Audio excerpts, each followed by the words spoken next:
আজ মঙ্গলবার সকালে মায়ের ভোগ হচ্ছে। মা মাকে দর্শন করুন।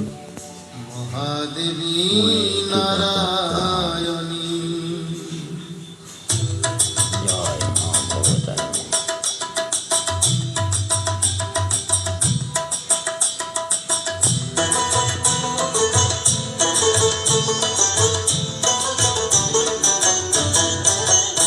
একবার কালী বলো, একবার কালী বলো, কালীর নামে সুধা যে অপার, সেই সুধাতে